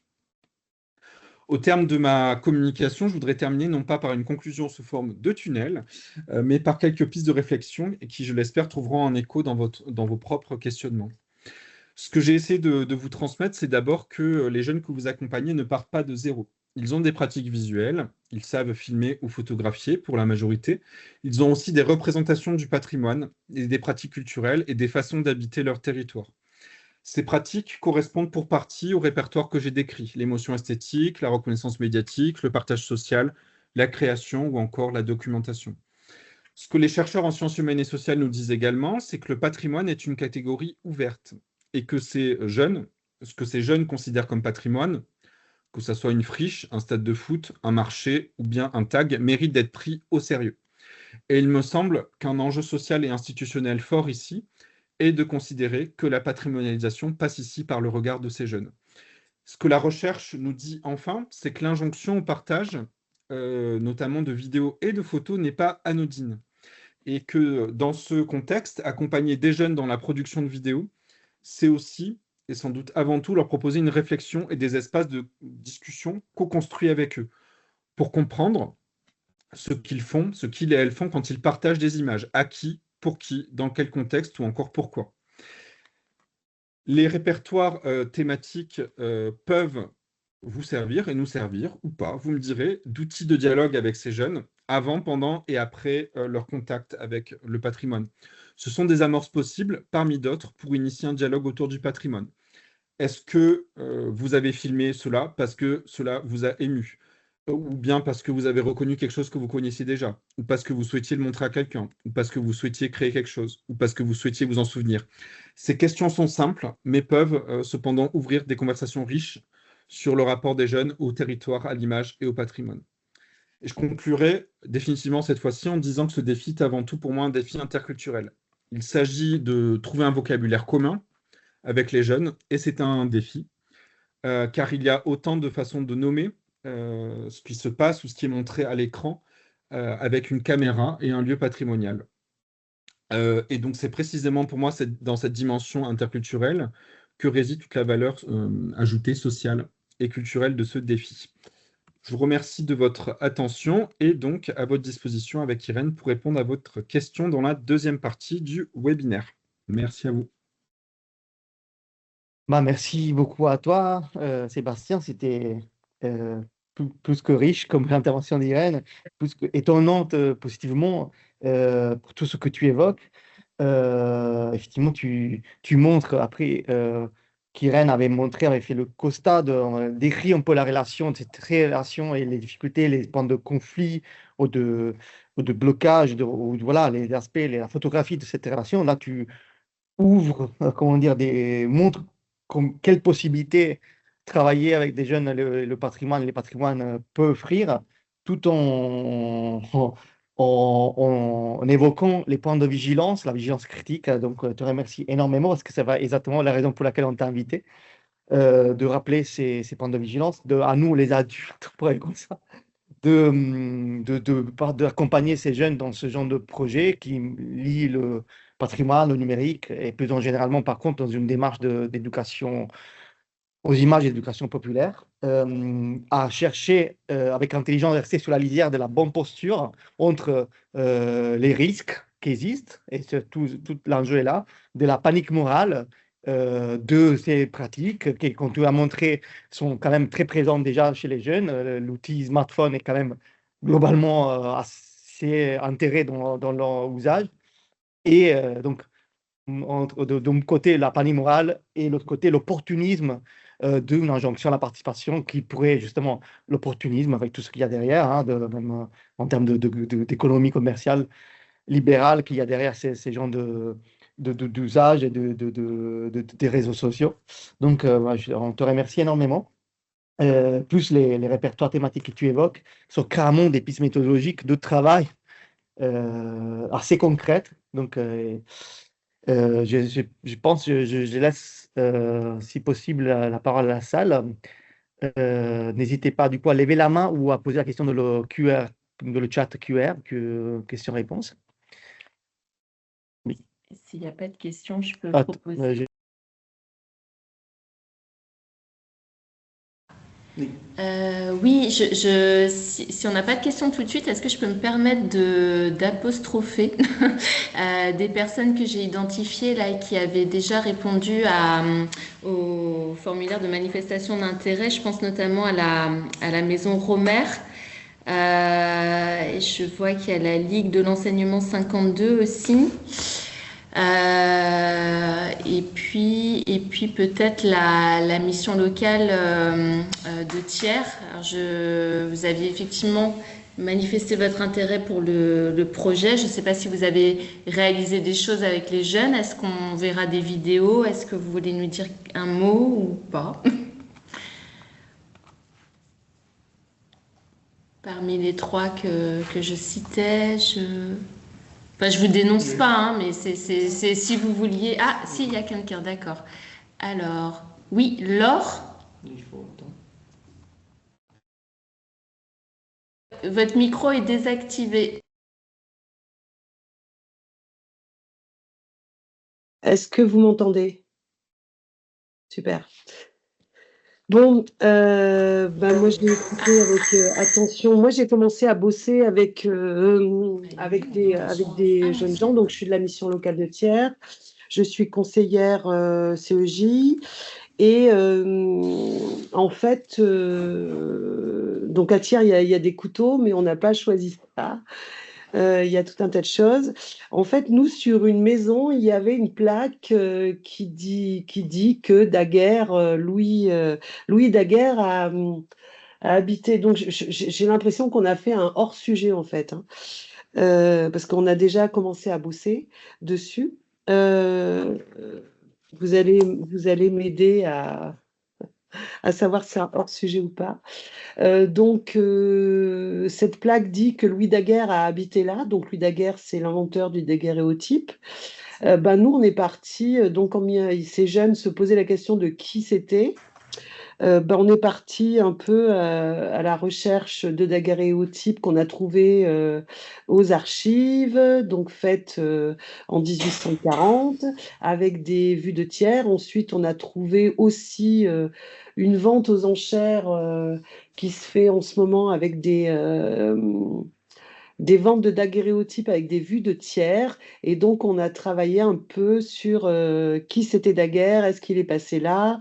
On a trouvé quelqu'un qui avait fait une thèse là-dessus. En fait, on a trouvé beaucoup de matière. On s'est rendu compte qu'il n'était pas resté aussi longtemps. On s'est rendu compte aussi que les mairies se sont un peu servis. Enfin, comment dire, il y a cette plaque, elle a été apposée par la Confédération des amateurs de photographie. Donc nous, les jeunes, en tout cas, étaient intéressés par le fait de se dire, tiens, il y a quelqu'un qui a inventé le daguerréotype. Aujourd'hui, nous, on a du matériel digital, on fait ce qu'on veut. En fait, ils voulaient parler de l'évolution de la photo. On a découvert aussi que Daguerre était passé là parce qu'il était peintre et qu'il y avait il y avait une lumière exceptionnelle ici. Donc c'est pour ça qu'il était venu. Et moi, je ne sais plus là si vraiment ça serait pas un hors-sujet qu'on a fait. Alors, absolument pas, hein. C'est même, parce que vous savez, il y a plusieurs prix attribués à la fin. Justement, on était en train de se dire que ça, vous savez, il y a le prix C carré pour le film le plus documenté. Enfin, là, ça donne l'impression que vous êtes allé très loin, Oui, voilà, dans les recherches, les archives, les fouilles, ouais. l'histoire. Donc, non, c'est super. Au contraire, c'est pas du tout hors sujet. C'est vachement bien. On se demande même, enfin, je ne sais pas si vous aviez prévu de faire un film plus long avec ça. Enfin, en tout cas, pour nous, 2 minutes dans le cadre du projet Monumental, on se demande même comment vous allez faire pour raconter tout ça en 2 minutes. Mais Alors, écoutez, vous savez, moi, je n'y arriverais pas si c'était que moi. Il se trouve que, par contre, les jeunes gens avec qui je travaille, eux, le voient tout à fait parce que pour eux, c'est un format, c'est le meilleur format pour eux. Plus de 2 minutes, c'est trop long. Donc, voilà, là, on a la matière. On a rencontré vendredi la personne qui a fait la thèse, qui a beaucoup fait de recherche dessus. On a commencé donc à faire on a vraiment une ligne directrice ils ont trouvé une ligne directrice en tout cas. Et je pense que là, ça va y aller, quoi. Il va y avoir l'image, un petit format. Pour eux, c'est du format TikTok en vrai. non, mais c'est génial. Il y a alors Virginia qui met dans le chat que c'est super parce qu'en plus il y a le bicentenaire de la photographie. Donc je sais pas, est-ce que vous le saviez? Eh bien non. Moi, je l'apprends. Et tu veux nous dire un mot d'ailleurs là-dessus, Virginia, si tu es là? Est-ce que tu nous apprends quelque chose là du coup, je sais pas, ou Marion peut-être, si tu as plus d'infos. Vous n'êtes pas là? Bon, c'est pas grave. Mais voilà, à creuser alors du coup. C'est Oui. voilà. Je coupe, ok. Oui, je vais creuser ça. Tu vas lever le micro. Oui.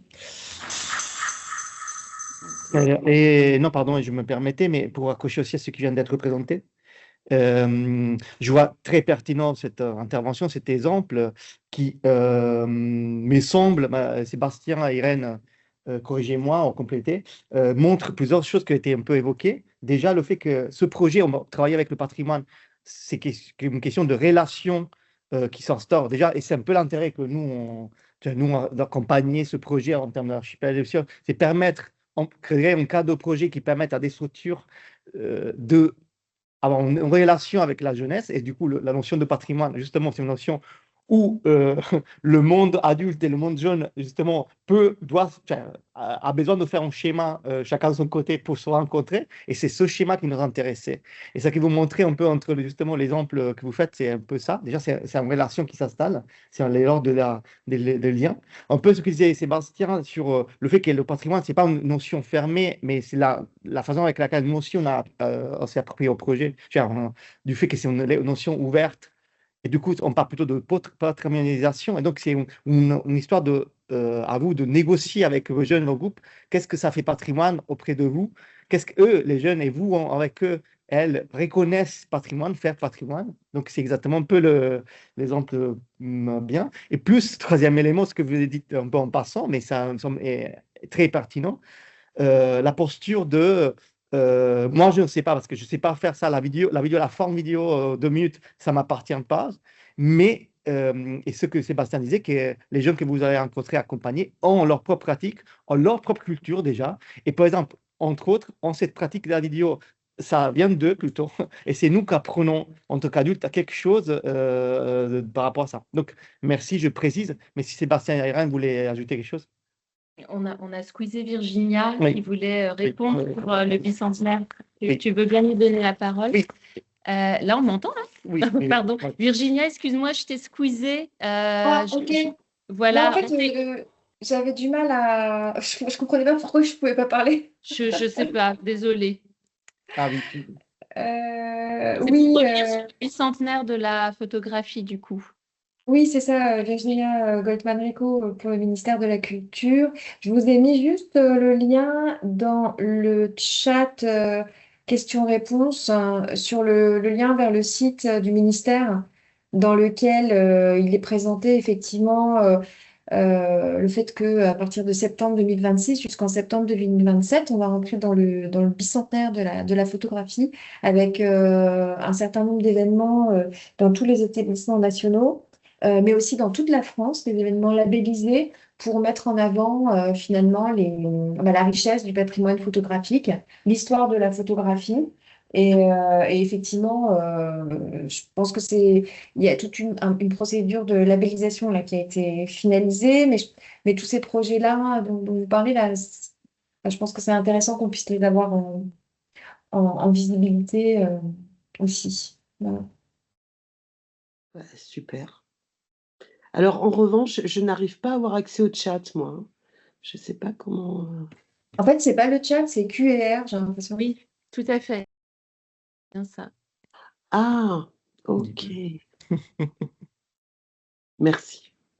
Bon, bah écoutez, je vais. J'ai eu peur, hein, franchement, j'ai vraiment eu peur qu'on soit hors sujet. Donc, je suis contente. Ça va, on n'aura pas fait tout ça pour rien. Merci de voir.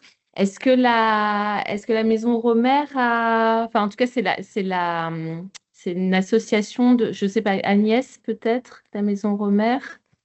J'avais vu son nom, mais elle nous a peut-être... Et pour vous donner, je vous explique, c'est vrai que vous ne pouvez pas prendre la parole tout seul, donc il faut lever la main et c'est nous qui vous autorisons le micro. Donc, parce que c'est le format webinaire. Voilà, du coup, Maison Romer, je vous vois.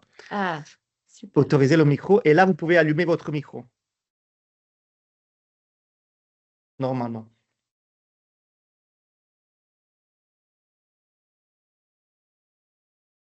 Et normalement, pour activer votre micro, vous voyez, il y a une icône microphone en haut, à gauche, à droite. Et toi, tu ne peux pas le lui activer, non, à distance? On ne peut pas lui... C'est peut-être que c'est... Elle a peut-être pas envie, remarque. Désactiver. Bon. Je lui dis dans le chat...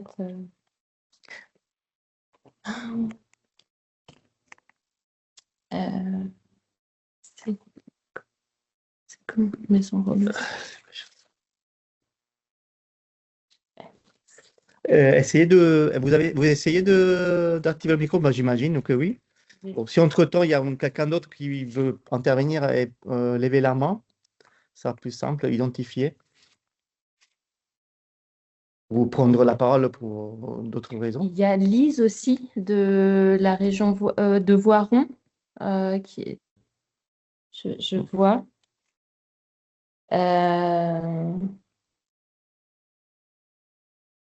Bon, très bien. Bon, alors on n'arrive pas avec la maison Robert. Et Marie-Lise Courel. Donc, j'essaye encore. Ouais. Voilà, allez. C'est bon, vous m'entendez là? Bonjour. Oui, non, rien de particulier, j'ai bien écouté. Nous, on va travailler tout simplement avec des jeunes pendant les vacances, mais qui sont élèves d'un lycée.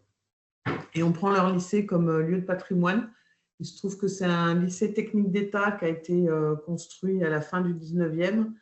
Et on va voir qu'est-ce qu'ils considèrent comme étant du patrimoine dans ce lycée. Donc, je ne sais pas encore ce que ça va donner, puisqu'on attaque pendant les vacances de printemps. Mais le projet va bien se faire. Bon, on avait échangé par téléphone. Effectivement, ouais.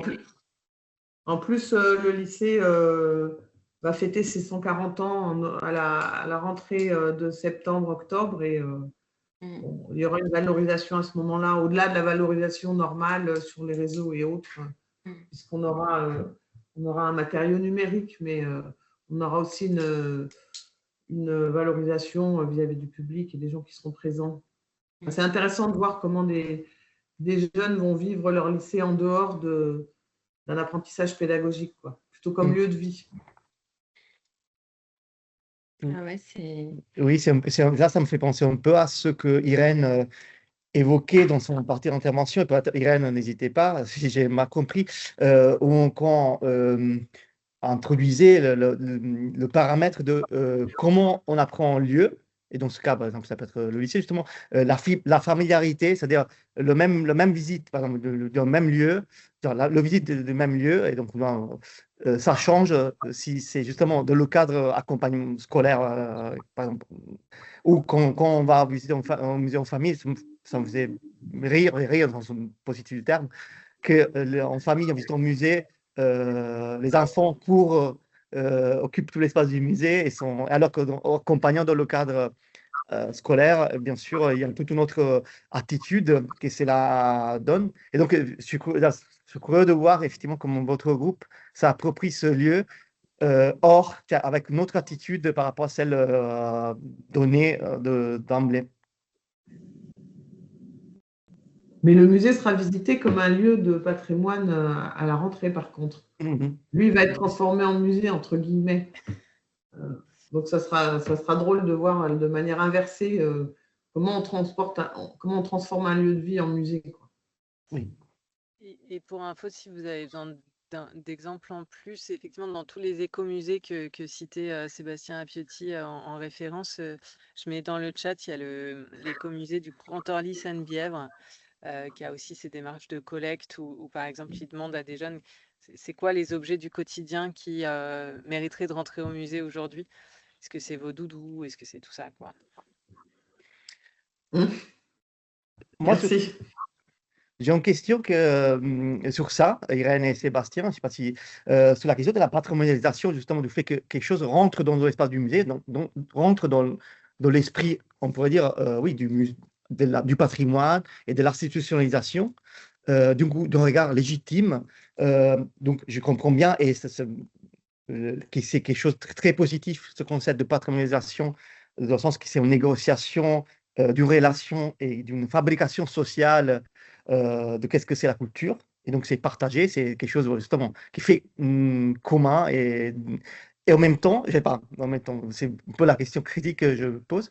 Est-ce que la patrimonialisation risque aussi de, comment dire, figer certains objets, certaines pratiques? Est-ce que vous avez ce sentiment, par exemple, je pense à la musique, aux cultures urbaines, du moment qu'ils rentrent dans l'espace de la patrimonialisation, vos études, c'est-à-dire du coup la réception de ça par rapport au public, c'est pas aussi une sorte de perte de force de certains objets culturels? C'est pas perçu aussi comme ça? Vous voyez un peu ce que je veux dire? L'institutionnalisation ne rend pas aussi rigide un peu certains. Il n'y a pas une perception de risque, de perte et de rigidité de certaines choses, certaines pratiques? Bah, je peux répondre. En réalité, c'est un grand classique, on va dire, dans la mise en tension avec notamment des patrimoines émergents et puis leur processus de patrimonialisation ou d'institutionnalisation. Un exemple, il me semble, le plus emblématique, car sans doute le plus récent, c'est le street art. Le fait de patrimonialiser le street art, de faire un musée de street art, par exemple de prélever le street art du lieu, du territoire, de la ville ou du mur dans lequel il est, et puis, je sais pas, de prendre un Banksy ou un autre, et puis de le mettre dans un musée, ça pose certaines questions. Ça pose aussi la question, mais Irène l'a dit, l'institution n'est absolument pas neutre.